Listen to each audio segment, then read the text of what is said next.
پشت لنز این عکس و ویدیوهایی که میبینید که واقعا هم خفنن و سعی کردم تاپ ترینی که میشناسم و بیارم که از تجربیاتش استفاده کنیم. یه کسیه به اسم فرید با اسم چی بهش میگن؟ فرد تیم. نه چیه فرد تیم میگن؟ اسم هنری میتونه باشه. اسم هنری فرد تیم داره فعالیت میکنه. این هنریه زدنم نمیچرخید و ما بهش میگیم اف چطوری؟ قربونت برم. خوشحالم که میخوایم گپ بزنیم و فدات شم. سلام میکنم به همه بچه‌ای که قراره این ویدیو رو ببینن و امیدوارم که حوصله‌شون سر نره، چون من اولین بارم هم هست که توی کلا این موقعیت قرار میگیرم. و تو همیشه پشت دوربین بودی دیگه؟ آره. جلوی دوربین تا حالا نبودی؟ برعکس منی که اکثر موقع جلوی دوربین بودم، همیشه هر کاری کردم و اینا، ولی تو بیشتر پشت دوربین بودی. آره و واقعا توی این 26 سالی که عمر گرفتم از خدا، نمیخوای قبول کنی 27 سالت شده؟ 27 نشدم. 78 26. توی این 26 سالی که عمر گرفتم واقعا اولین باره که جدی میگی؟ جلوی دوربینم. باورم نمیشه. باور کن. جلوی دوربین توی یه حالت بودی. خب تو داری کار خوانندگی و موسیقی هم میکنی. خب واسه ضبط ویدیوها یکی دو بارم شده من افتخار اینو داشتم ازت ویدیو گرفتم. لطف کردی. آره. ولی تو این قالب که بشینیم صحبت کنیم و اینجور چیزا نبوده تا. این اولین باره. یه خواهش دارم ازت، این که کاملا صادقانه بریم جلو. حتما. حالت رویا فروشی نشه، چون که اکثر مخاطبایی که دارن نگاه میکنن، حالا سوای اونایی که اومدن فضولی کنن ببینن تو کسب و کار عکاسی چه خبره، میخوام بیان از تجربیات تو استفاده کنن و وارد این حوزه بشن. چند ساله توی این حوزه داری فعالیت میکنی؟ عکاسی یا فیلمبرداری داری انجام میدی؟ اینو من بگو. ببین الان در حال حاضر 80% کاری که میکنم فیلم برداریه و صرفا فیلم برداری موزیکی، یعنی موزیک ویدیو و ویدیو برای خواننده های مختلف. حالا بگو چندشو. آره بگو خواننده ها رو. آره. برای ارشیاس مثلا از ابتدای کارش دقیقاً فکر کنم از سال 400 تو تقریبا داری با ارشیاس کار میکنی. شاید هم قبل‌تره، من 400 شو میدونم. تقریبا از اوایل، یعنی ابتدایی ترین کارهایی که ارشیا شروع کرد به پخش کردن، کار فکر کنم دوم سومش بود. ما همکاریمون و دوستیمون خدا رو شکر شکل گرفت. کجا شکل گرفت؟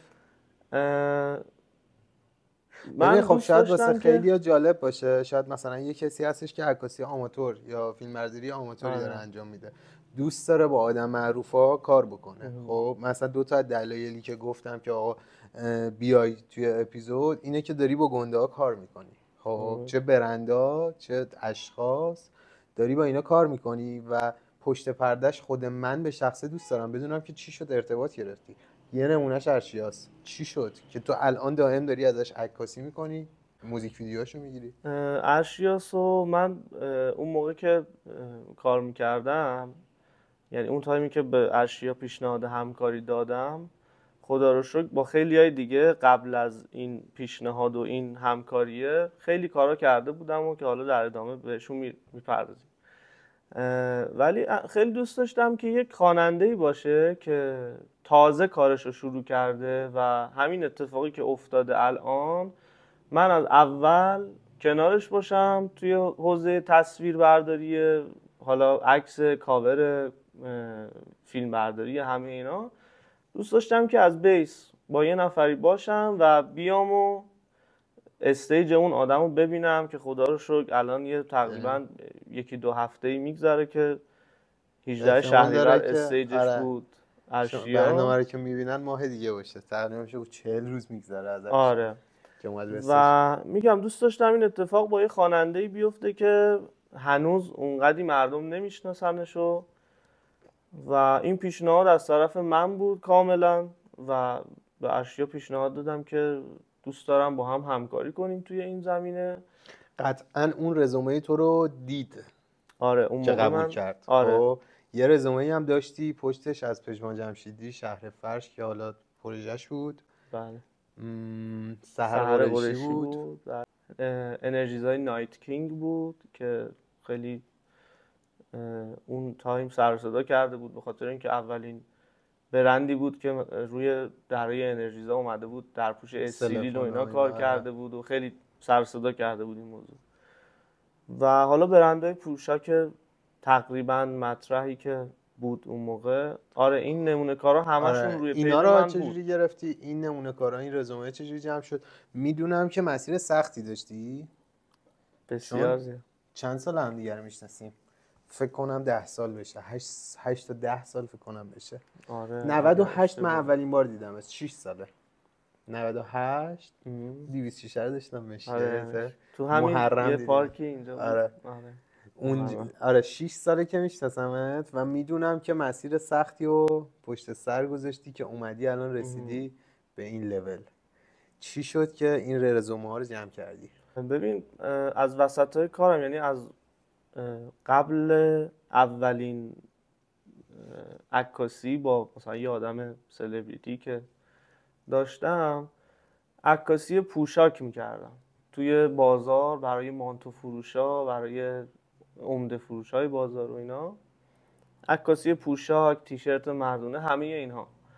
و اون موقع همون سالهای مثلا 98 9 بود اگه اشتباه نکنم، همش با خودم میگفتم چقدر خوب میشه من اگه با یه مثلا آدم معروف، با یه آدم سلبریتی بتونم عکاسی کنم، بعد رزومم قوی میشه و اینا. توی این بحبوحه ها بود، یعنی توی اون تایما بود. خب یه روز گوشیم زنگ خورد، چون اون موقع پیجم اینجوری بود که شماره تلفنم روی پیجم بود و یه خانومی زنگ زد به من، گفت من میخواستم عکاسی انجام بدید برام، ولی عکاسی شخصی تو ویلای شخصی انجام میدید؟ گفتم که آره چرا که نه، شما پول بدی بابت عکس‌ها. اون موقع بیشتر عکس کار میکردی فکر کنم؟ اون موقع فقط عکس کار میکردم. دوربینت هم نیکون بود؟ آره دوربینم یه نیکون کراپ سنسور بود که اصلا ویژگی فیلم برداری نداشت و یه چیزی کثافتی بود اصلا اون دوربین قبلی و اون نیکونه. یه نیکون 7500 بود. حالا اگه بچه‌ها چرا خریده بودیش؟ اون خریدن اون دوربینم خیلی داستان عجیب غریبی داره، ولی مبلغ بگو اونجا میرسیم. 24 میلیون. 24 میلیون با لنز و کل. با لنزش. آره ولی قیمتش چیز دیگه ای بود. خب حالا اینو بهش میرسیم. یه فلش بک بهت گفتن که بیا تو ویلا عکاسی شخصی. آره عکاسی شخصی میخوایم انجام بدیم، چقدر میگیری؟ من گفتم اینقدر. و رفتم اونجا، دیدم صاحب ویلا اومد منو به اصطلاح دعوت کرد تو ویلا که بشین الان سحرجان میاد.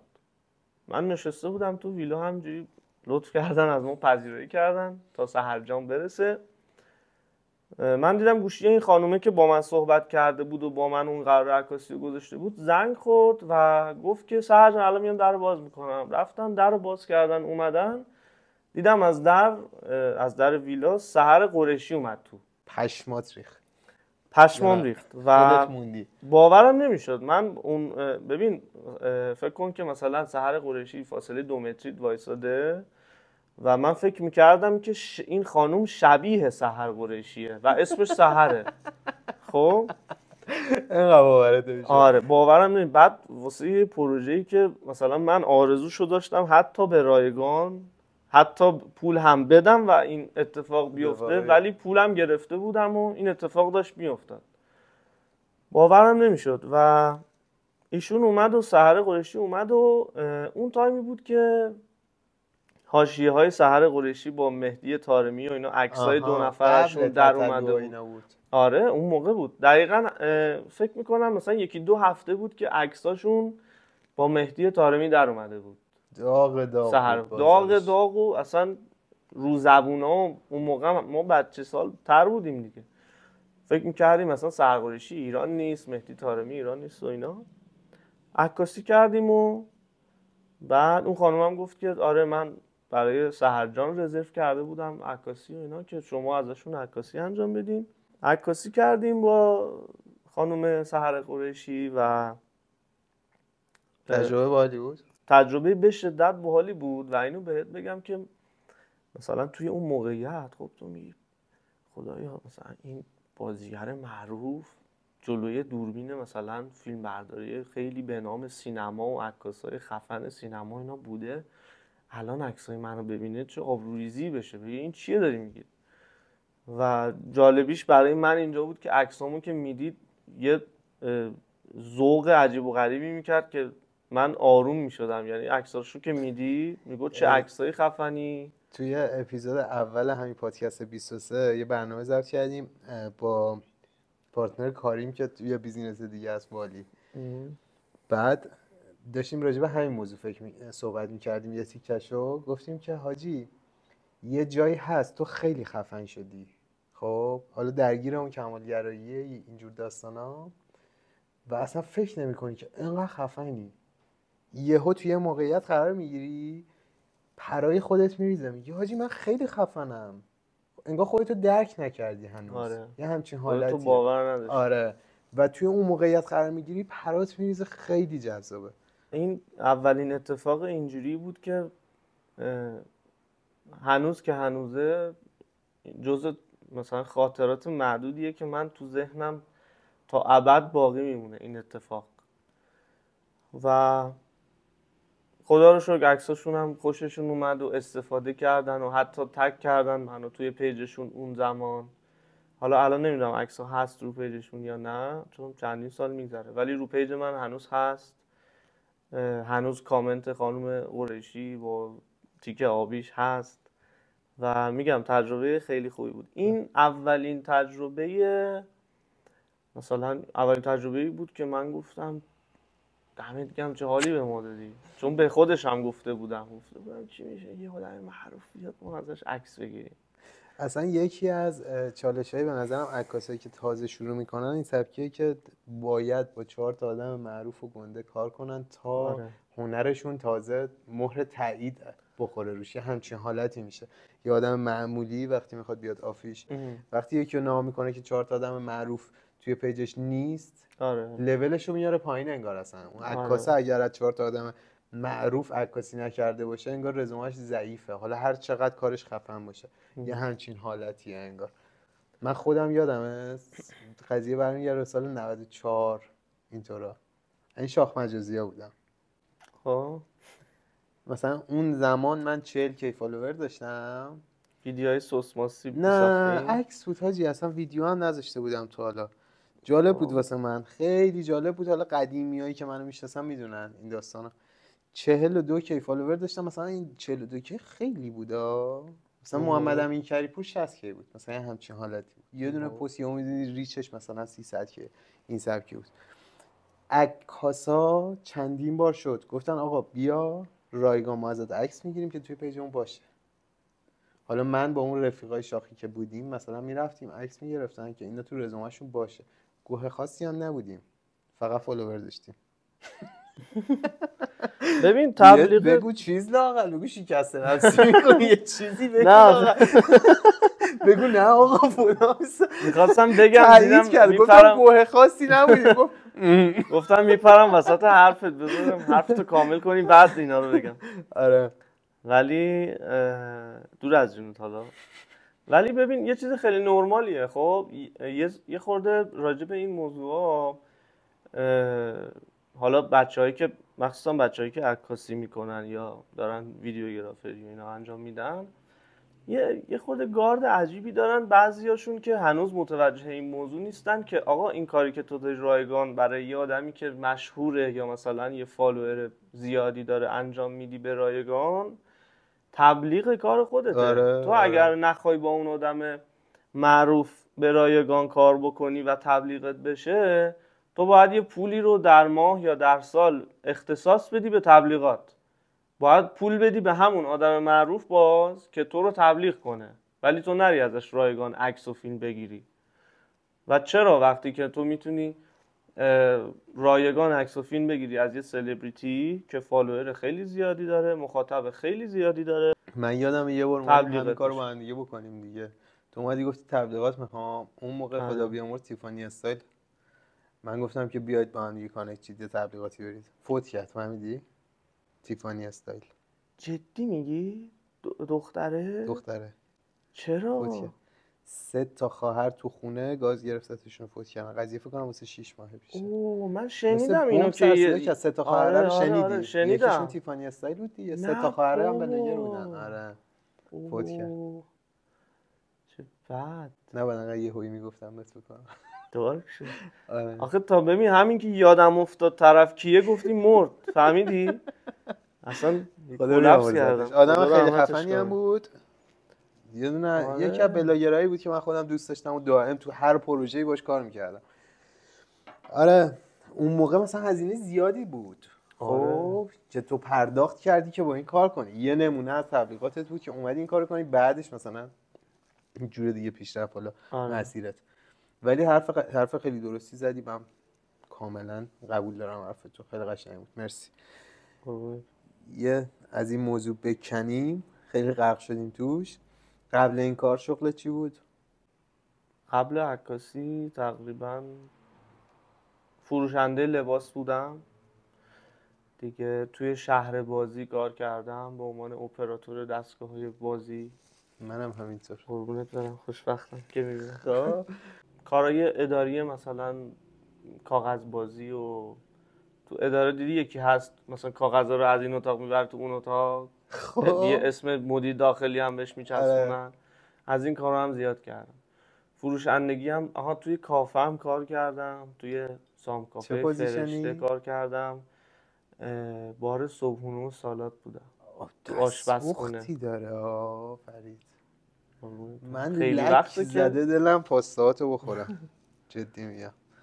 صبحونه‌هات هم خودش خفنه. حالا آپدیت شده از اون موقع تا خیلی آپدیت شده. چیزای جدیدتر و بالاتر. و این تجربیاتو داشتی بعد حالا اومدی وارد عکاسی و فیلمبرداری شدی. خودت از کجا شروع کردی؟ ببین از بیسش بگم از اولش آره من که دوست دارم بشنوم قطعا مخاطبان دوستم. من فکر کنم 8-9 سالم بود. ما رفته بودیم مشهد خب با خانواده و اون موقع خب طبیعتا ما گوشی نداشتیم دیگه.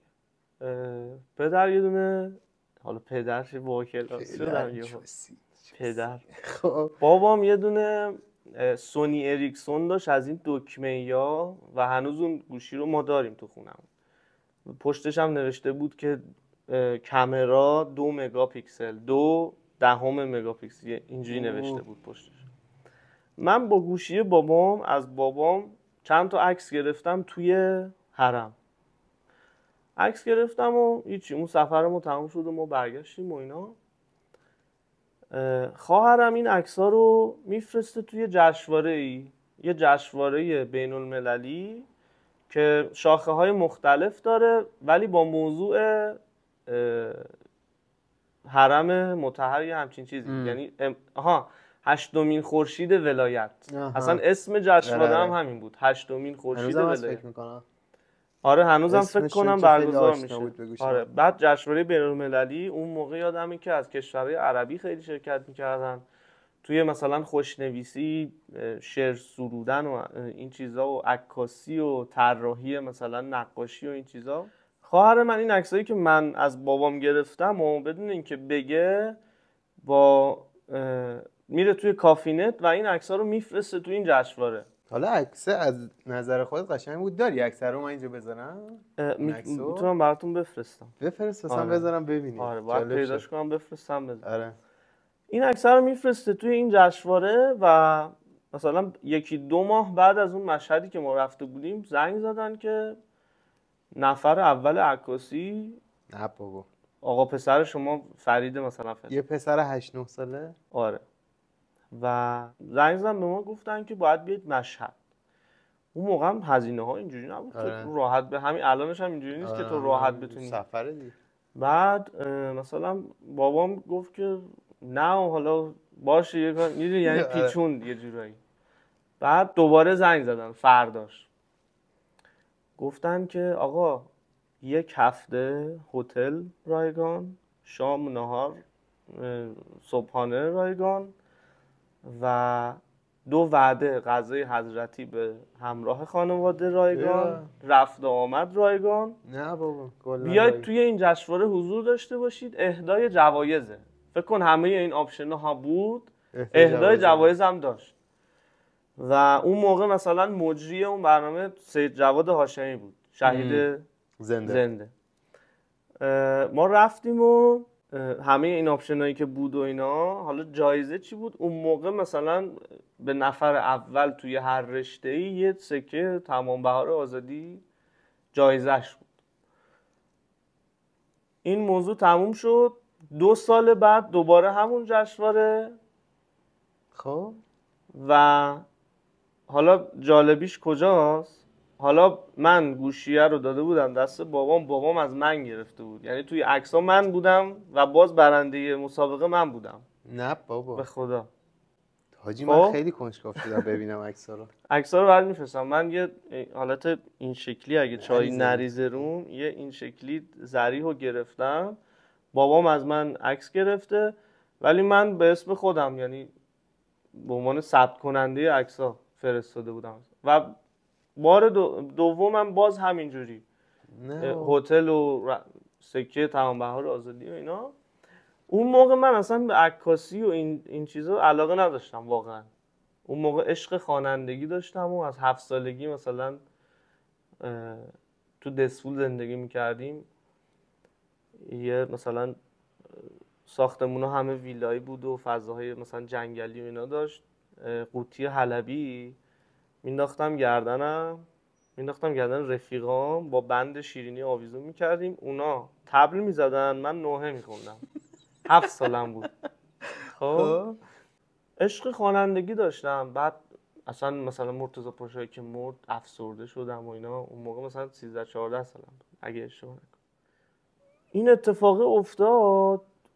اصلا دیدی ناخواسته میری سمت یه چیزی که نمیخوای و اصلا هیچ شناختی راجبش نداشتم. اون موقع من اصلا نمیدونستم عکس چی هست، نمیدونستم ادیت چی هست، هیچ چی نمیدونستم از این چیزا.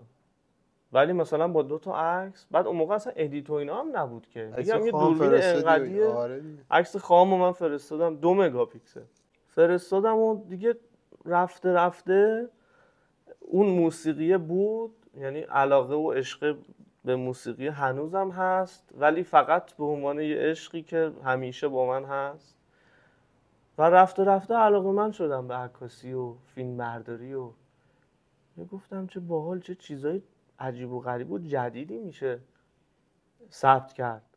دیگه اومدم جلوتر، مثلا 10-11 سالم که بود، یه پسرمو داشتم مدیر تبلیغات شکلات فرمند بود اون موقع. مثلا میرفتم پیش اون یه دونه اتاق بهش داده بودن توی شرکت فرمند، اتاق تبلیغاتشون بود. دوربینای مثلا اون موقع کانون 5D من از نزدیک میدیدم، مثلا پاهم میلرزید. گفتم این چیه؟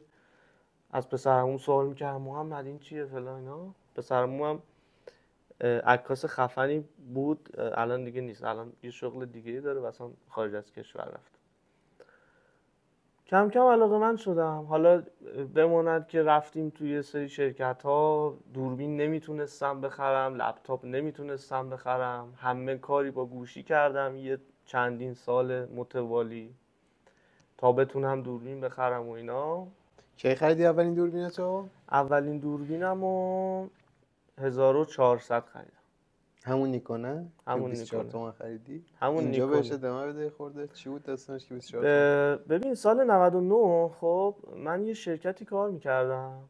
این خیلی جالبه که بگم و باشه بدونن بچه‌ها. من توی شرکتی کار میکردم، روی من اسم مدیر تبلیغات گذاشته بودن.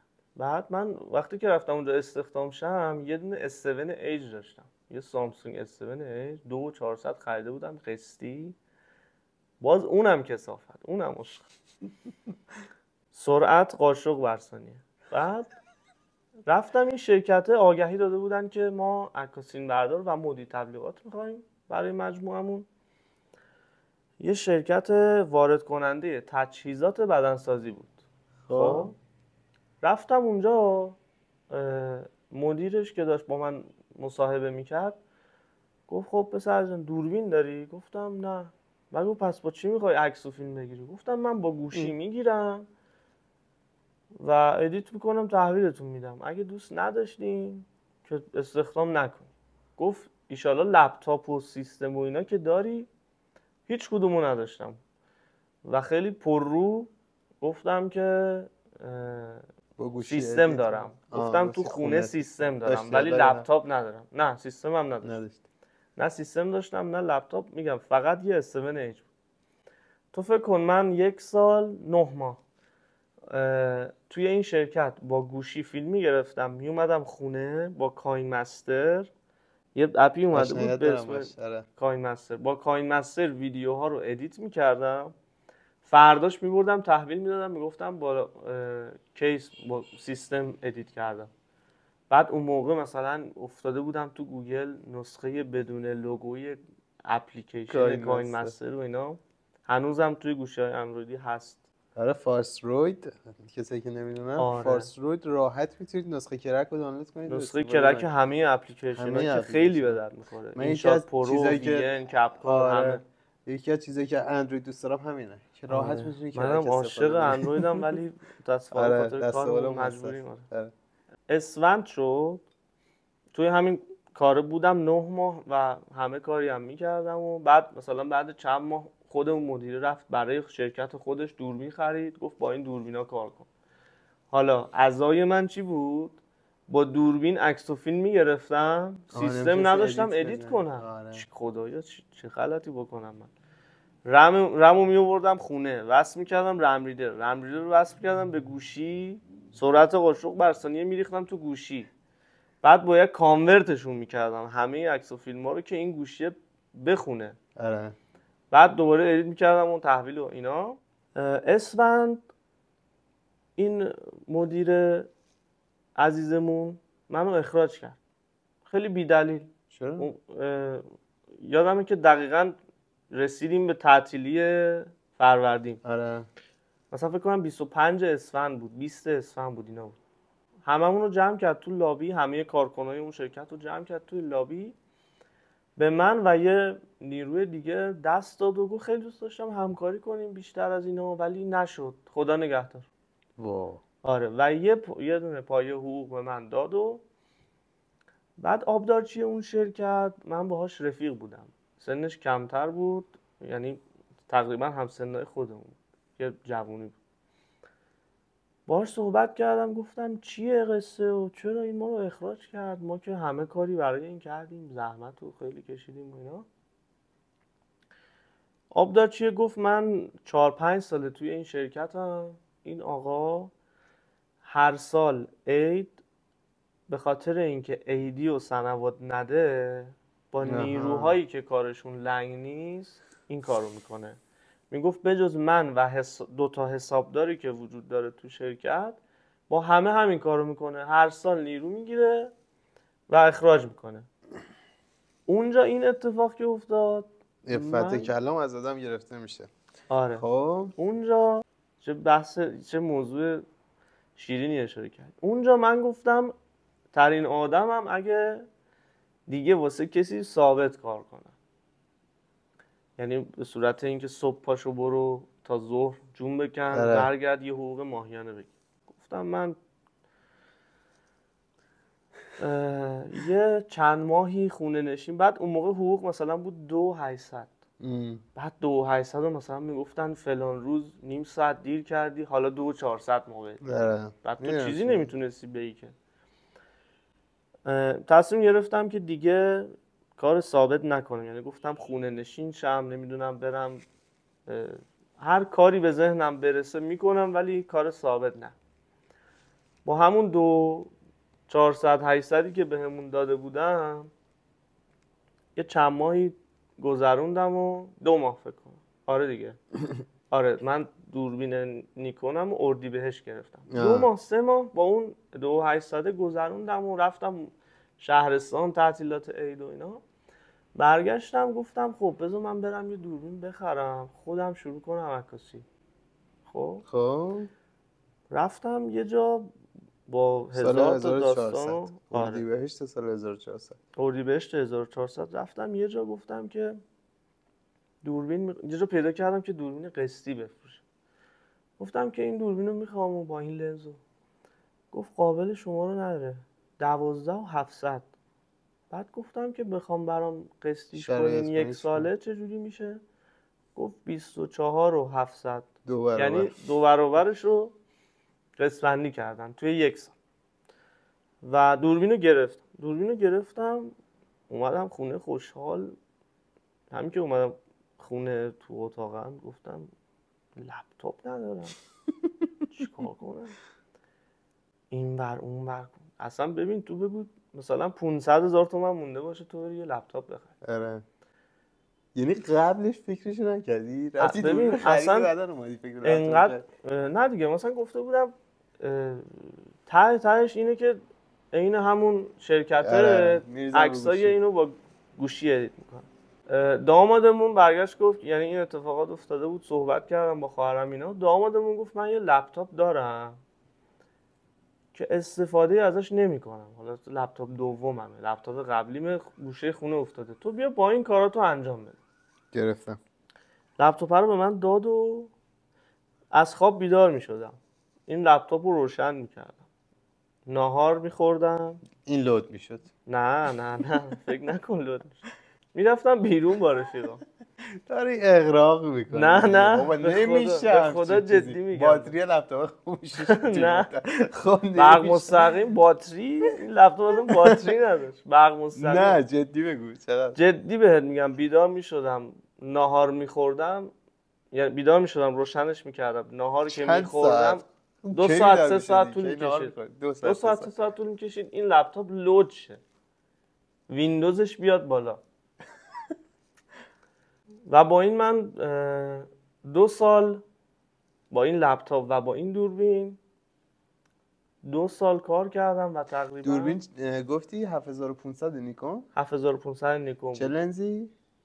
5 میلیمتر 1.8. نرم ترین و کار را بنداز ترین حتی الان 404. میشه 1855 همون میشه؟ نه 1855 فوکالش متغیر زوم میشه. این فوکالش فیکسه، یعنی لنز فیکسه، اصلا زوم و اینا نمیتونی باش بکنی. 50 میلیمتر فیکسه، اف 1.8 اون بوکی که پشت سر اینا میندازه اون. و 2 سال با این کار کردم. بهت بگم مثلا همه این چیزی که در می آوردم بابت قسط دوربینه میرفت. تو فکر کن مثلا با اون دوربینه از من عکس گرفتی؟ یاد میاد؟ آره. کدوم هست؟ توی والی عکس گرفتیم مثلا با اون دوربینه. یه پاس رفته بودیم وردیج، اونم هست؟ وردیج اونه. آره. اونا رو هم میذارم. با اون عکس‌ها اینجا ببینید. بعد من اینو بگم بهتون که سحر قریشی رو من عکساشو با اون نیکونه گرفتم، پژمان جمشیدی رو با اون نیکونه گرفتم، نایت کینگ رو با اون نیکونه گرفتم دیگه. خیلی از عکسای خفنی که گرفتم توی این همه مدت رو با اون نیکونه گرفتم. و اون موقع دوربین حرفه‌ای بود. اون موقع دوربین میان رده‌ای بود که یه ذره مثلا توی ادیت و اینا تلاش میکردی بهت خروجی عکس حرفه‌ای میداد. آره ولی کراپ سنسور بود، یعنی اصلا توی رسته دوربینای حرفه‌ای قرار نمیگرفت، نیمه حرفه‌ای بود. ولی کلی تحقیق کردم که همونم بخرم. بعد اصلا نیکون اون موقع مخصوصا، حالا الان یکی از غول‌ترین برندهای دوربین سازیه و یکه به نظر من، یعنی سونی و کنون و همه اینا رو زد زمین و اصلا یکه توی دوربین. ولی اون موقع کثافت ترین منو در دوربین ها مال نیکون بود. کار کرده بودم. کثافت ترین فوکوس کشی مال نیکون بود و اصلا آشغال ولی کیفیت داشت. مثل بلکبریا بود، حال نمی‌کردی. رابط کاربری سخت بود ولی خروجی حرفه‌ای بود. خروجیش باحال بود، کلاس داشت. مثلا نیکون کار میکنم من، یه دهن پر کن. گرفتم چی میگی. با دست دو هم میشه شروع کرد این کارو؟ دوربین دست دو بگیری؟ ببین من خودم چون یه اخلاق کمالگرایی دارم، مخصوصا روی کالای بعد دیجیتال. اخلاقی کمالگرایی داری تو آره. همه چی. آره. خب البته که روی کالای دیجیتال این کمالگرایی رو باید داشت، چون واقعا خیلی ریسکه که کالای دیجیتال رو دست دو بخری. مثل گوشی دست دو، تو پیش 3 تا تعمیرکار ببری. من شروع کنم. خب پولم نمیرسه که یه دوربین خیلی حرفه‌ایه نو بگیرم. خب دست دو میتونم بگیرم که قیمتش پایین‌تر باشه. خب یه دوربین نیمه حرفه‌ای نو بگیر با همون پوله. یعنی اصلا پیشنهاد نمی‌کنی دست دو؟ نه. توی کالای قضیه اون دیجیتال شات و مات و اینا روی دوربین سنسور آسیب میبینه، بعد تعمیر اگه شده باشه. الان راجبه ببین این موضوع راجبه گوشی هم صدق میکنه دیگه. داره. الان آیفون رو تعمیر میکنن، یه جوری تعمیر میکنن تو پیش 20 تا تعمیرکار میبری نمیفهمن که تعمیر شده. داره. به خاطر همین من همیشه میگم لپتاپ، دوربین، گوشی، اینا رو همه رو نو بگیرید، با گارانتی بگیرید، با مهلت تعویض و تست بگیرید. چون باز میکنی نو هست، پلمپ هم هست، گارانتی هم داره، ولی باز میکنی خاموشه، روشن نمیشه دستگاه. حالا تو این هم اومده افتاده باشه مثلا آره. آسیبی دیده باشه. پک مادر بگیرید حتما. حالا توی محصولات اپلی این شکلیه، پک مادر داره که اورجینال و وارداتیه زده‌ای. آره. خب چه دوربینی رو پیشنهاد میکنی؟ من تازه کارم میخوام وارد این حوزه بشم. الان چه دوربینی رو بگیرم؟ نه خیلی حرفه‌ای باشه، میخوام یاد بگیرم باشه. اونقدر نیازی هزینه بکنم. چه دوربینی بگیرم کار در میاد؟ ببین باید با کراپ سنسور شروع کنی به نظرم. باید. آره. خب یه نمونه میتونی بهم بگی من برم بخرم فردا؟ الان راجب دوربینای روز خیلی آپدیت نیستم توی نیمه حرفه‌ای ها. خب ولی همون 7500 هنوز حرف داره برای گفتن. نوش هست هنوز؟ آره نوش هنوز هست. 6D مارک 2 کانون 6D مارک 2 خیلی دوربین خوبیه. خیلی دوربین خوبیه. خیلی از بچهای عکاسی که الان دارن حرفه‌ای عکاسی میکنن هنوز با 6D مارک 2 هن. بعد اینم بهت بگم که بادی، یعنی اون دوربین 60% قصه است، 40% قصه راحت لنزه. یعنی تو میتونی روی اون 7500 که کراپ سنسوره که 21 مگاپیکسلیه یه لنز سیگما خفن بندازی، یه شارپنسی بهت میده که برگات میریزه. خودتو با دوره مثلا این دانشو کسب کردی یا نه تجربی بود؟ من کاملا تجربی. دوره ندیدی؟ چه توی یوتیوب چه هر جای دیگه؟ دوره آکادمیک ندیدم. چرا توی یوتیوب خودت رفتی سرچ کردی در آوردی؟ ولی همونم میشه گفت که تجربی دیگه. مثلا به این مشکل خوردم که از این استکان چای چجوری باید عکس بگیرم، سرچش کردم تو یوتیوب. حالا یا خارجی شو یا ایرانی سرچ کردم راحت تر دی. آره با توجه به چت سرچ کردم آره الانم که خیلی دیگه راحت. ولی توی این کار به نظر من 50% باید علاقه؟ نه 50% باید تو آموزش حین کار ببینی. مثل کارآموزی دیدی میفرستن کارهای عملی. من خودم مثلا فکر کنم 1 سال یا کمتر یا بیشترش رو یادم نیست، ولی دستیار یه عکاس خیلی حرفه‌ای استایل بودم به اسم پوریا کفایی و توی امسالم، یعنی هنوزم که هنوزه یکی از تاپ لول نه کار دیگه نمی‌کنیم با هم. میگم هنوز که هنوزه یکی از تاپ لول ترین عکاسای استایل ایرانه و خارج از کشور رفت و آمد داره. عکاسی برندهای مختلف پیشنهاد میکنی که شده دستیار عکاس هم شده برند؟ من خودم دستیار بودم چیکار میکردم؟ واسه پوریا کفایی سپایه های نورش رو باز و بسته و جابجا میکردم. ولی توی همون باز و بسته و جابجا کردن 1000 تا چیز یاد گرفتم. البته که این مهمه که تو کارو بدزدی ها. ببین این خیلی اهمیت داره. دقیقاً تو اپیزود قبلی داشتم با ارسلان که یه دلال ماشینای خارجیه، یه دلال حرفه‌ای داره کار میکنه. اونم دقیقا یه همچین حرفی میزد، میگفت تو میخوای بیای وارد این حوزه بشی، 1 سال برو توی نمایشگاه وایسا، نگاه کن، گوش کن، ببین چیکار دارن میکنن، چه صحبتایی میکنن، چجوری پول داره جابجا میشه، بعد وارد شو بدون پول. اگر دوست داشتید اپیزودشو ببینید. ببین راجع به این موضوع یه مثال دیگه هم بزنم. تو اگر مثلا عکاسی تو شرایط آفتابی رو درسته؟ توی زمستون مثلا داری میخوای عکس بگیری ولی با هوای نرمال، خب درسته؟ خب رفتی تو یوتیوب یاد گرفتی که تو زمستون چجوری برم بیرون عکس بگیرم، میری بیرون میخوای اون عکس‌ها رو بگیری، یهو بارون شدید میگیره. تو باید تجربهشو داشته باشی دیگه. تو باید توی اون دستیاریه، توی اون آموزش حینه‌کاریه، باید یه چیزایی دیده باشی که بگی چیکار میکرد یارو توی این شرایط. یه کیسه سری میکشید رو دوربینش، میدونی؟ آره گرفتم. دمت گرم. مدرک چی مثلا بری درسش، حالا چه تو هنرستان و کار دانش بخونی، چه بری تو دانشگاه بخونی، به نظرت چقدر تاثیر گذاره؟ یعنی واسه عکاس حرفه‌ای شدن حتما نیازه که برم من دانشگاه اون درس بخونم؟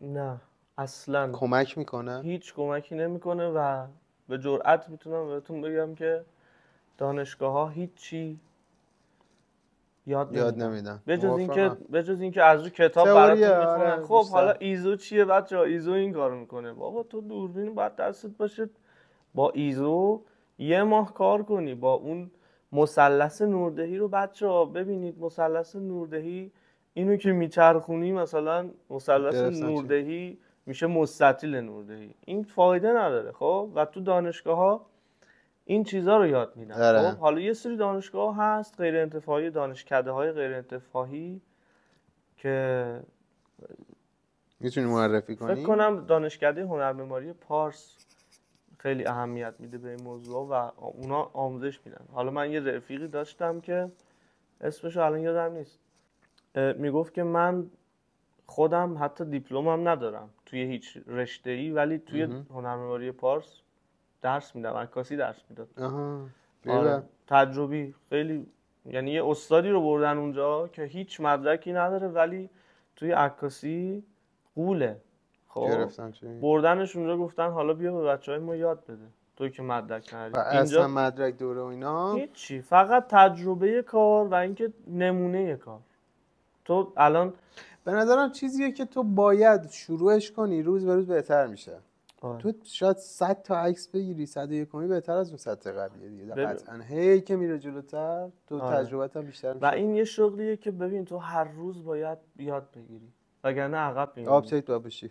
باید آپدیت بشی. الان دیدی من گفتم دوربینای بروز رو نمیشناسم، به خاطر اینکه من مثلا توی این 1 ساله انقدر پیک کاری بودم، خدا رو شکر، خدا رو 100,000 مرتبه شکر، که وقت نکردم برم ببینم اصلا چه دوربینای اومد جدید و خیلی بده ها. وقت نذاشتم. یعنی اون نیازی هم نداشتی بهش آخه بیاری یاد بگیری. آره ولی باید تا یه حدودی آپدیت باشه، یعنی تا یه درصد کمی آپدیت باشه این مغزه. خب و تو هر روز باید بیفتی دنبال اینکه چجوری من میتونم یه عکس بهتر بگیرم، یه نورپردازی بهتر کنم، یه فیلم بهتر بگیرم، یه قاب بهتر ببندم. گرفتم. دمت گرم. مرسی. حالا به نظرت چه تیپ شخصیتی موفق تر میشه، عکاس موفق تریه؟ میشه گفت یا نه اصلا این نمیشه که هیچی؟ ببین آدمی که خیلی خاکیه، خب چون که داره هر روز با مدلش یا هر چیز دیگه ارتباط میگیره. آره آدمی که خیلی خاکیه، خودشو نمیگیره، و آدمی که آداب معاشرت خوبی داشته باشه. خیلی مهمه توی اجتماع تو آداب معاشرتت قوی باشه.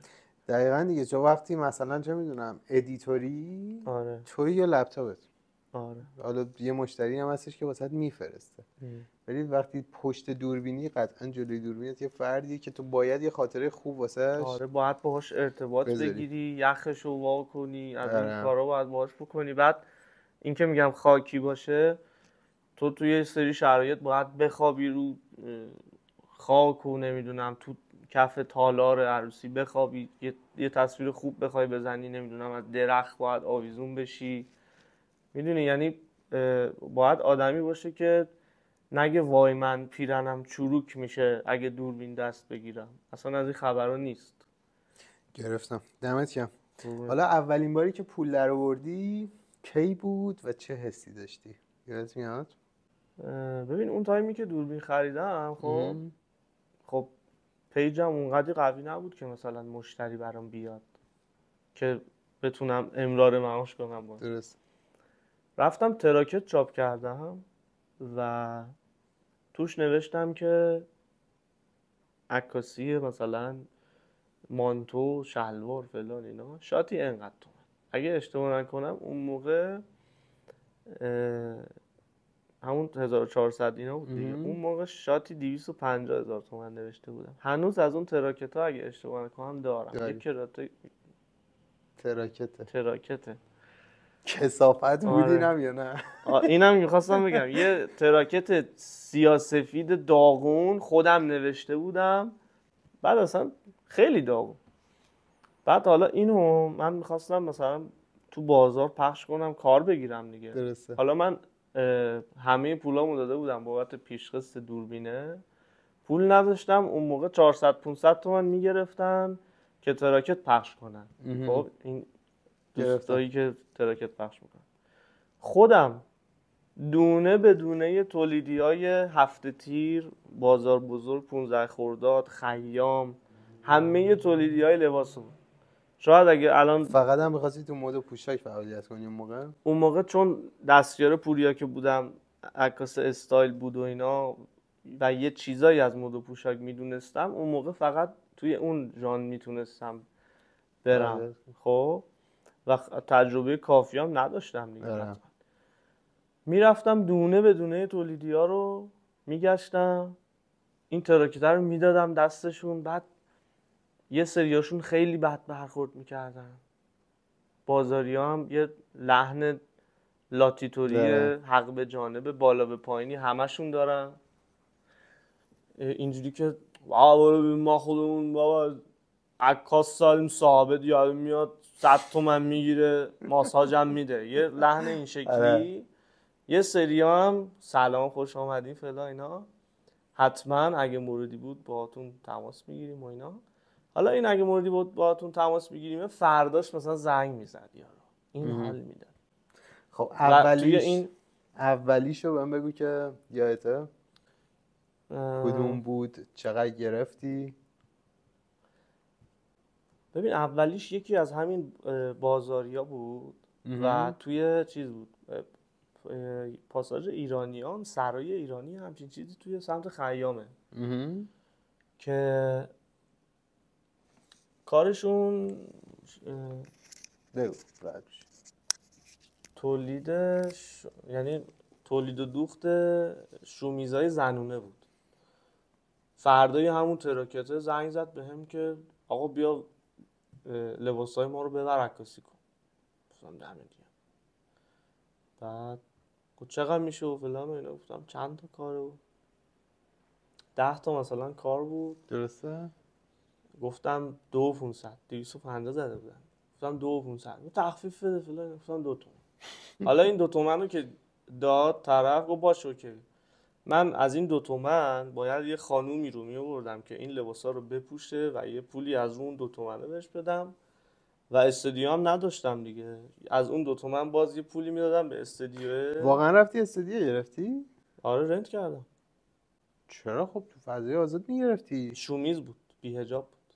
آها. آره. شومیز بی حجاب با طرف اون موقع عقلت نرسید، به ذهنت نرسید که مثلا تا کنی که آقا ما با استودیو نه میگم کم تجربه بودم دیگه و اولین کارم. آره برای خودم 300-400 تومن بود. حس خوبی هم داشت. آره بابا حال کردی. اون اولیا با حال معمولا. آره تو ذهنم میمونه.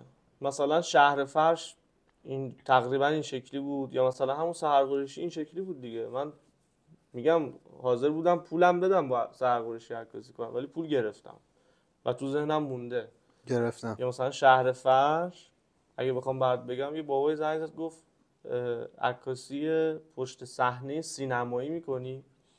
گفتم آره. گفت بیا اینجا قرار بذاریم. رفتم صحبت کردیم و اینا. بعد 401 بود، زمستون 401 بود.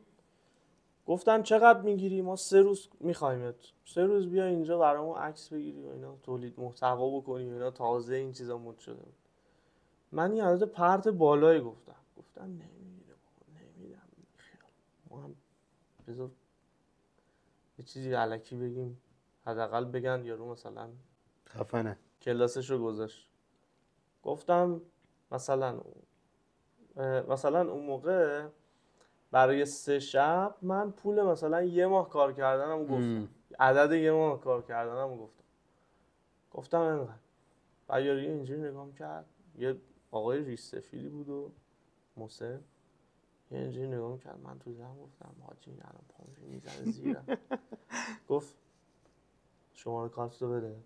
همونجا زد. یعنی ببین عدده برای اونا، میگم اون لحظه برای من عدد گنده بود که میگفتم الان یارو منو میذاره بیرون، ولی برای اونا انقدی بود که گفت شماره کارتو بده. گرفتم چی میگی. بعد خب خیلی رفتی تو گذشته، اینو چیکارش کردی اینجوری شد؟ نمیدونم چرا خیلی عجیب شد واسم، یهو اومد تو این پوزیشن قرار گرفت. وای میسته. ببخشید دوستان. اوکی. آره خب قدیم گفتی چجوری بود، الان چقدر درآمد داری؟ باید مثلا میانگین میتونم بگم یا میانگین بگو. نه تو چرا میانگین بگی؟ ثابته مگه؟ البته نه همین میخواستم بگم که من کارم پروژه‌ایه، یعنی 1 ماه میبینی مثلا. تو 1 ماه چقدر حد اکثریه رو بهم بگو. حد اکثرم مثلا 150 تومنه تو 1 ماه، حد اقلم 50 تومن. شاتی الان که البته عکس میگیرم خیلی کم. شاتی چند؟ من الان مثلا اینا هم باید بگیم بگو یه موقع اومدم خواستم مشتری آره. من الان مثلا شاتی 500,000 تومن عکسو میگیرم. ویدیو هم که دیگه بستگی داره که کارفرما چی بخواد. ویدیو کلا متفاوته فکر کنم قیمت دادنش. آره دیگه بستگی داره کارفرما چی بخواد و سنفش چی باشه. گرفتم. دمت گرم. مرسی. قربونت برم. صادقانه بود دیگه. همه چی صادقانه بود. به اون سقفی که می‌خواستی رسیدی؟ از لحاظ درآمد به اون سقفی که می‌خواستی رسیدی؟ تا چش کردی؟ نه خیلی فراتر از اینه. آره مثلا اون چیزی که تو ذهنمه از 10 بخوام بهت بگم، مثلا الان پله 6 7. اون قدم خیلی چیز یکی از سوالام بود زودتر جواب دادی، اینو تیکشو میزنم. خب از کجاها بیشتر میشه کسب درآمد کرد؟ من یه عکاس تازه وارد، یه سری چیزاشو که گفتی اصلا میتونی بری تراکت پخش کنی. آره کلا بیسار پلتفرم خاصی هم وجود داره، حالا سوا اینستاگرام که بخوای نمونه کاراتو بذاری و اینجور چیزا، پلتفرمی هم وجود داره که تو بری با اینا کار کنی. مثلا میتونی تو دیوار خودتو پرزنت کنی یا نه؟ فکر میکنم یه پلتفرمی هم باشه مخصوص عکاسا، درست میگم؟ آره ولی کسی که عکس بخواد فکر نمیکنم تو اون اپا بره. اینستاگرامه، یعنی یکش اینستاگرامه، بعد یوتیوبه که باز یه سری بچه‌ها مثلا با یه پلیتیکایی که میزنن توی فاز آموزش ادیت و اینها، درسته، مشتری رو به اصطلاح تو یوتیوب میکشونن باز تو همون اینستاگرام و در واقع با برنامه‌هایی که توی یوتیوب میسازن باز دارن کسب و کارشون رو توی اینستاگرام پروموت میکنن. آره با آموزش و اول از همه آره اینستاگرام، تیک تاک هم تازگی‌ها خیلی میگن، یعنی شنیدم اصلا تیک تاک نه من نریختم تا منم اصلا تو گوشیم ندارم. آره. تیک تاک هیچ وقت هم نداشتم ولی از خیلی‌ها شنیدم زدیا بیشتر داشته باشن. آره میگم از خیلی‌ها شنیدم که تیک تاک اصلا یه فضای دیگه‌ایه و شلوغ و پر مخاطب. توییتر هم کار نمی‌کنم من، فقط اینستاگرام. نه توییتر رو بریز حال میده. توییتر لینکدین چی؟ توییتر مگه عوض ایکس شده؟ آره دارم یعنی حساب و اینا دارم توش ولی نمیچرخی خودت؟ نمیچرخم. نه چی؟ لینکدین چی؟ نه کار کردی؟ نتیجه نگرفتی یا نه سمتش نرفتی؟ سمتش ایوه. من فقط اینستاگرام بودم از اول و حالا مثلا همون ترا کتابو معرفی هم هست دیگه. من فریدو میشناسم به عنوان یه دونه عکاس.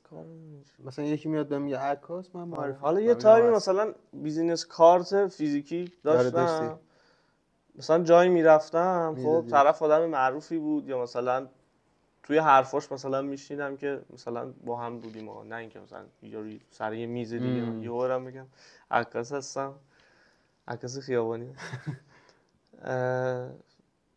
میدونم مثلا یارو تو حرفاش میگه آقا من مثلا همچین محتوایی نیاز دارم فلان اینا معرفی کنید، یهو کارت در میبرن. گفتم من درست انجام میدم. ایوه. بچه دمتون گرم که تا اینجا دیدید. اگه دوست داشتید یه لایکی بزنید و کانال هم سابسکرایب داشته باشید که هم مهمونای قبلی رو برید ببینید و هم مهمونای بعدی رو ببینید که کسب و کارهای متفاوتی هست و فضولی میکنیم توی کسب و کارا. حال میده فضولی و حال میده. چالش‌های اصلی عکاسی و فیلمبرداری توی ایران متاسفانه یک اصلی ترین موضوعی که وجود داره اینه که تو هیچ حمایتی و هیچ امنیتی نداری. امنیت کاری کلا به هنر کم بها داده میشه. آره هیچ امنیتی نداری. به اصطلاح مثلا من میخوام برات مثال بزنم، مثلا تو داری تو خیابون درسته با مثلا تجهیزات تو حالا سرجم، نور، دوربین، لنز، درسته، استابلایزر، همه اینا هست.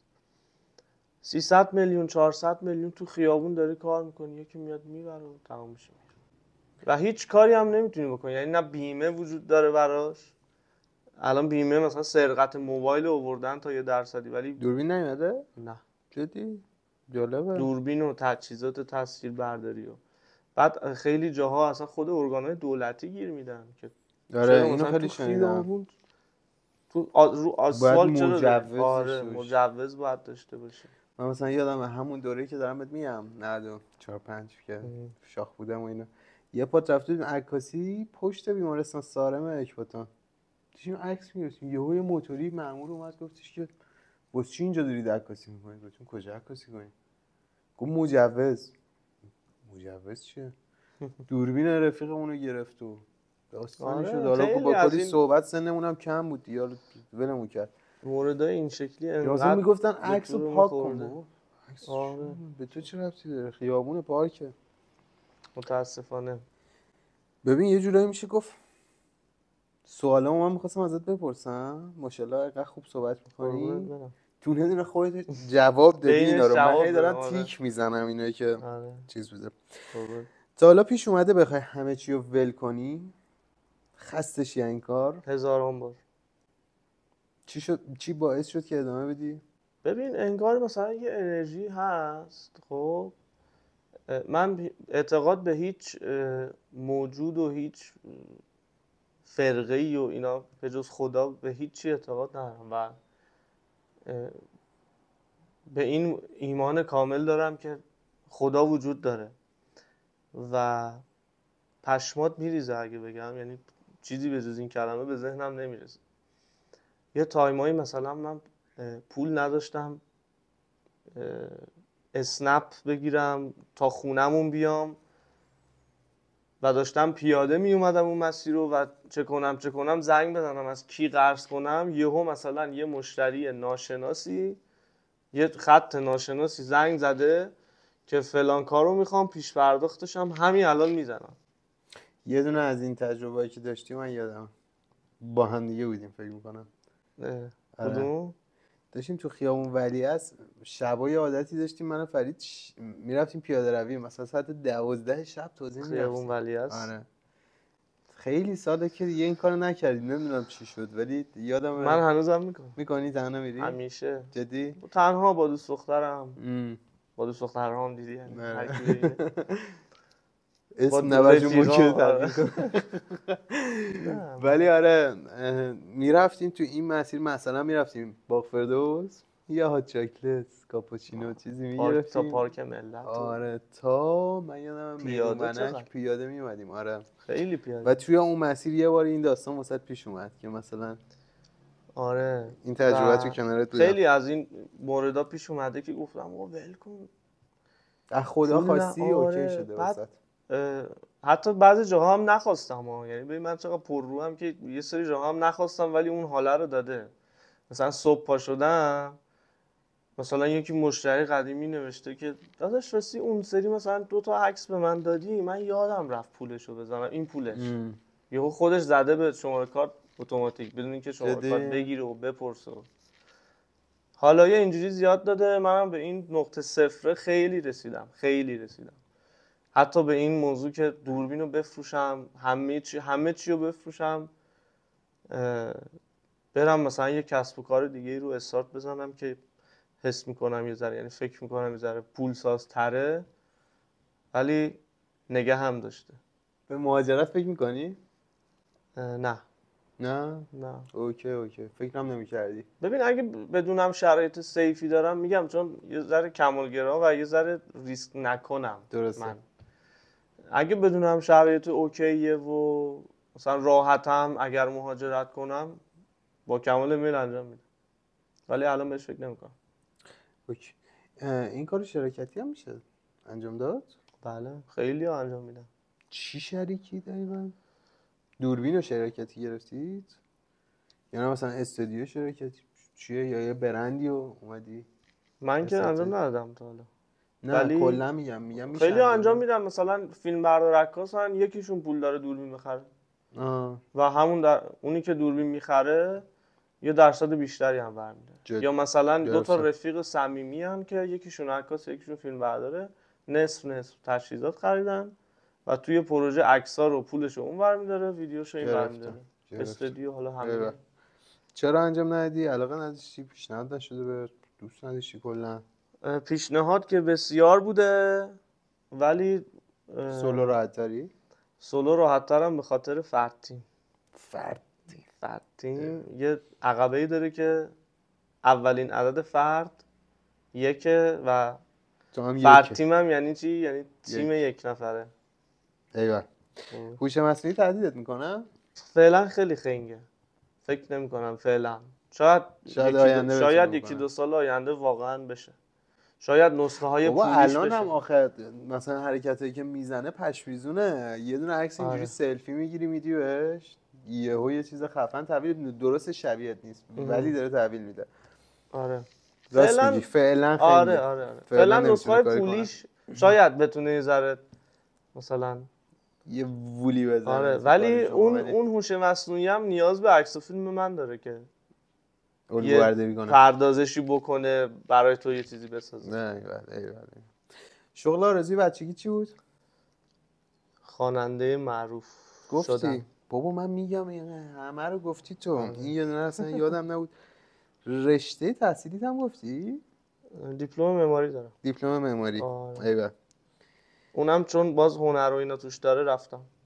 ببین یه سوال دیگه من دوباره نوشته بودم چطور با سلبریتی ها پروژه میرین؟ جواب دادی. آره دایرکت بدین. اینجا چقدر خوب بود اومدی جلو. آره دایرکت بدین به سلبریتی ها اگه کارتون خوب باشه اون سلبریتی از خداش هم هست. جواب نداد به یکی دیگه از اون بدتر از اون بهتر. من دایرکت اینستاگرامم هزاران سلبریتی پیام دادم با افتخار که بیا رایگان همکاری کنیم، چون برای خودم بوده، دغدغه کار خودم بوده، تبلیغ خودم. ایول. مرسی که داری میگی. دمت گرم. قربونت برم. چه جور آدمایی بیشتر میان سمتت؟ با چه جور آدمایی سر کار داری کلا؟ الان که بیشتر خواننده است دیگه، بچهای خواننده. مشاغل دیگه هم نمیگیرم. با واینر و اینا داری کار میکنی؟ خشایار وزیری، امیر میرزایی. یه کاپل خیلی بانمکی داشتم یه پروژه باهاشون، کمند و سعید تازه معروف شدن بلاگرن. همون که فیلم رقصیدنشون خیلی ترند شد، پسر مردونه میرقصه و اینا. حالا مهم نیست ولی یه پروژه باحال با اونا زدم، یک عکاسی بانمک باهاشون کردیم، پست کلاب گذاشتن و اینا و برای یک پست کلاب عکس 600 کی لایک خیلی عجیبه. جدی؟ فکر کنم ویوی این پست میلیونی باشه دیگه. بیشتر 600 آره 600 کی فکر کنم 600 که لایک حداقل 5 میلیون ویو خورده. آره عکس پست عکس سیاه سفید خیلی جالبه. کنجکاو شدم ببینم میذارم دوباره مثل عکس قبلی که گذاشتم اینجا میذارم. آره برید اصلا پیج فرید رو نگاه کنید به نظرم. آره فردتیم بدون هیچ آندرلاین و چقدر این کار دوست داشتنی؟ از 1 تا 10 بگو. 6. جدی؟ آره 6 تا؟ ببین میری توش یه سری چیزا داره که وحشت میکنی واقعا و یه سری چیزا داره که خیلی ترسناکه. ماجرای پشت لنز کلا متفاوته. آره خیلی ترسناکه، خیلی ترسناکه. 6 بس. ایول دمت گرم. اگه برگردی به قدیم دوباره همین کارو انتخاب میکنی یا نه؟ فکر نکنم. آره همون خوانندگی رو بدم میدادم. ایول آخه خوانندگی هم اوکی، صدا قشنگه. قربونت برم. میخوای الان صدا دیدی؟ صدا من حالا بزن آیدیه یه گرم نیستم فلان. تا کی فکر میکنی میتونی ادامه بدی عکاسی و فیلم برداری رو؟ چند سال جا داره؟ ته که نداره اصلا، ولی برای من اگه توی خوانندگی اتفاق بزرگی برام بیفته میذارم کنار راحت. به این راحتی میفروشی؟ آره ایوه. چون میگم اون قضیه اون چیز هست کوره‌ای که اساسشو آره بیناییشو به دست میاره اساسشو آره نه آخه موزیک عشقمه واقعا. عشق اولم که آشنا بود. موزیک عشقمه یا آهنگ بود تتلو بود موزیک عشقمه دوشارشم درگیرشم یه همچین چیزایی بود. ولی واقعا موزیک عشق اولم. خواننده مورد علاقه‌ام تناقض دارن ولی فرزاد فرزین، علیرضا قربانی، علی زنده وکیلی. بس دیگه تا صبح میخوای اسم دو تا مثلا عکاس مورد علاقه چه تو ایرانی چه تو خارجی؟ ایرانی‌ها کارو کیو قبول داری؟ دیگه فرهاد ایرانی رو خیلی دوست دارم کارش. فرهاد ایرانی؟ آره. بهروز ساسانی رو میشناسی؟ بله. عکاس خفنیه. یکی از مهمونای بعدیمونه اگه افتخار بده پیداش کنم. بهروز عکاس خفنیه و افتخار یکی دو تا همکاری باش داشتم. اونم کارش خیلی خفنه ولی من فکر کردم چون باید احتمالاً یه دونه بگیم فرهاد ایرانی ولی تو گزینه‌های بعدیم بهروز ساسانی، پوریا کفایی. نه بابا تو تا صبح داشتی خواننده میگفتی. آره. بس عکاسم میتونم تا صبح حرف 3 تا گفتم نه. ایوه دمت گرم. چه کاری دوست داری شروع کنی یه روز؟ الان باز میگه خوانندگی. نه یه چیز سوال. وایسا علامت نجاری خیلی دوست دارم. تو کارهای چیزام میکنی مثلا یه چیزی رو میخوای چی رو بگم ساختن و اینا؟ آره مثلا یه چیزی هست که نمیری بخریش خودت میسازیش. اگه بتونم خودم درستش کنم آره میسازیش. مثلا دیدم این کارو کردی. از این کرینای ریلی ساخته بودم. آره با این چیز چرخه اسکیت و اینا. آره با چرخه اسکیت مثلا ورژن خارجیش اگه مثلا 50-60 میلیونه من با 2-3 تومن ایرانیشو ساخته بودم خودم. هنوزم کار میکنم. داری کار میکنی هنوز باش؟ ایوه دمت گرم. چه کاری هست که مطمئنی هیچ وقت سمتش نمیری؟ هیچ وقت سمتش نمیرم؟ مثلا نمیدونم چقدر مکانیکی نمیرم. نه حالا فرض کن خلبانی ببخشید خیلی ترسناکه. فوبیا ارتفاع دارم خلبانی هیچ وقت میگفتیم رفتیم پشتمون زرزی کردیم و چی خریدیم. نه همین جوش استرس داشتیم اونجا بکنم 40 برابرشه. آره خلبانی خیلی. فرض کن امروز همه چی تو حد دست دادی. دانشی که داری، دوربینت، همه چیت، اسمی، برندی که ساختی، فرتی، 10 میلیون پول داری، چیکار میکنی؟ 10 میلیون پول دارم باهاش یه گوشی میخرم. میشه خرید دیگه فکر کنم. آره بابا میشه خرید. آره میشه خرید. باهاش یه گوشی میخرم و با دوربین همون شروع میکنم. باز هم خوانندگیمو توی فضاهای مجازی اون موقع پروموت کردن و عکاسیمو باز ایوه دمت گرم. یه جمله یا چیزی که همیشه بهت انرژی داده. تو آینه خودم خیلی به خودم میگم اینو که بالاخره که میرسی. یعنی و این واقعا وجود داره. بالاخره که میرسی. حالا 10 سال دیگه بالاخره که میرسی.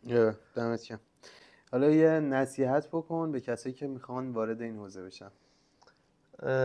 احتمال اینکه بیان توی این حوزه و وسطای راه، اوایل راه خسته بشن، بگن وا این که پولساز نیست بابا، دهنمون داره وای کمرم فلان. خیلی از این احتمالا وجود داره، ولی باز برگردیم به بالاخره که میشه. باید صبر. آره جا نزن، بجنگ. ببین دیگه بدتر از شرایط من فکر نمی کنم S7 ایج 2 میلیونی تو باهاش ویدیو بگیری، عکس بگیری، ادیت هم بکنی، تحویل هم بدی، بعد کارفرمات نفهمه که اینو با گوشی و دوربین گوشی گرفتی و ادیت کردی. خسته نشو، بالاخره که میشه. یه تقی به توقی میخوره، عکس تو یکی میاد حال میکنه میگه آقا من اینو 100 میلیون میخرم، تو با همون 100 میلیون میدی دوربین خوب میخری. دمت گرم. یه نصیحت بکن خارج از این هیته به من به عنوان داداش کوچیک‌ترت به مخاطبا. بالاخره 27 سال 26 سال زندگی کردی، یه سری تجربیات داری. گل نصیحت به من بکن. سرت تو کار خودت باشه. واقعا. اصلا ببین این که تو ببین خب اون یارو چی کار کرد، بذار من ببینم میتونم اون کاری که اون کرده بکنم. همین وقت تو به فنا دادی. سرت تو کار خودت باشه. ببین چه جوری موفق میشی، چه جوری میری بالا. هر روز بهتر از دیروزت بشی. آره این خیلی خفن‌تره به نظر. کاری با کار کسی نداشته باش تو. چون ما آدما خیلی همون این شکلی هستیم ذاتاً و اصلا طبیعت انسان اینه که خودشو مدام داره مقایسه میکنه با هم نوعهای خودش. وای چرا اون داره، چرا تو داری من ندارم، تو چی کار کردی که داری، بذار منم فلان کارو بکنم. بابا صبر کن، نوبت تو هم میشه، تو کار خودتو بکن. متوجهم. دمت گرم. مرسی. قربونت. چیزی مونده که بخوای بگی من نپرسیده باشم؟ به ذهنم چیزی نمیاد. اگرم کم و کاستی بوده که شما نه همه چی اوکی بود. دمت گرم. مرسی از شما هم که دیدید تا اینجا. دمتون گرم واقعا. آره واقعا. بعد هر مهمون یک کسب و کاری داره و تو اپیزودهای بعدی و قبلی میتونید ببینید و از تجربیاتشون استفاده کنید. منم که دارم فضولی میکنم از کسب و کارهای مختلف و تجربیات هر فردی رو به اشتراک میذارم. دمتون گرم. دمتون هم گرم. خیلی خوش گذشت. همچنین فدات شم.